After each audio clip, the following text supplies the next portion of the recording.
ಜನನ ಬಂದಿಲ್ಲ ಬರ್ತಿಲ್ಲ ನೋಡ್ರಮ್ಮ ಸ್ವಲ್ಪ ನಿಮ್ ಡೀಸೆಲ್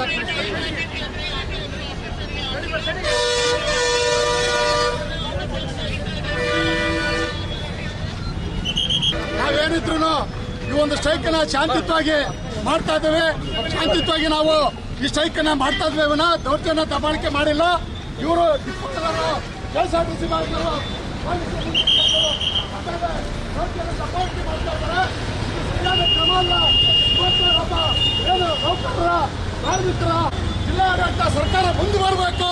ಇವತ್ತು ಈ ದೌರ್ಜನ್ಯ ದಬ್ಬಾಳಿಕೆಯನ್ನ ಈ ಸರ್ಕಾರ ಈ ಕೂಡಲೇ ಕೈ ಬಿಡಬೇಕು. ಉಗ್ರ ಹೋರಾಟವನ್ನ ಮಾಡಬೇಕಾಗ್ತದೆ ಅಂತಕ್ಕಂಥ ಮಾತನ್ನ ಈ ಸಂದರ್ಭದಲ್ಲಿ ನಾವು ಹೇಳಬೇಕಾಗ್ತದೆ. ನಾವು ಯಾವುದೇ ದೌರ್ಜನ್ಯ ದಬ್ಬಾಳಿಕೆ ಮಾಡಲಾರ್ದೆ ಪೊಲೀಸರು ಈ ಕೆಎಸ್ಆರ್ಟಿಸಿ ಆಡಳಿತಕ್ಕೆ ನಮ್ಮನ್ನು ದೌರ್ಜನ್ಯ ಪೂರ್ವಕವಾಗಿ ತಳ್ತಾ ಇದ್ದಾರೆ, ಎಳ್ಕೊಂಡು ಹೋಗ್ತಾರೆ. ಇದು ಅಕ್ರಮ ಅಪರಾಧ. ಇಂಥ ದೌರ್ಜನ್ಯವನ್ನ ನಾವು ಹಿಮ್ಮೆಟ್ಟಿಸ್ತೇವೆ. ನಡೆಯೋದಿಲ್ಲ.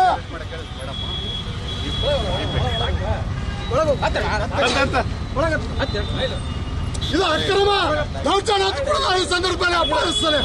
ಇದು ನಾವು ಯಾರಿಗೂ ದೌರ್ಜನ್ಯ ಮಾಡಿದ್ವಿ. ಡ್ರೈವರ್ ಕಂಡಕ್ಟರ್ಗಳು ಎಲ್ಲರಿಗೂ ವಿನಂತಿ ಮಾಡ್ಕೊಂತ ಇದ್ದೇವೆ. ವಿನಂತಿ ಮಾಡ್ಕೊಂತ ಹೇಳ್ತೀವಿ. ನಾಗರಿಕರು ನಮಗೆ ಸಹಕಾರ ಕೊಡ್ತಾರೆ.